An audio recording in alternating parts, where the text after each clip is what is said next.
Не сдавайся до конца, до самого последнего рывка. Ты молодец, поздравляю.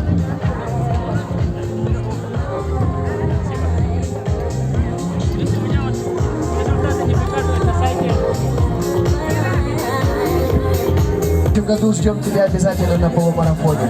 Так, еще один часть пробегает, забирает свою медаль и довольный уходит ждать награждение, которое пройдет совсем скоро.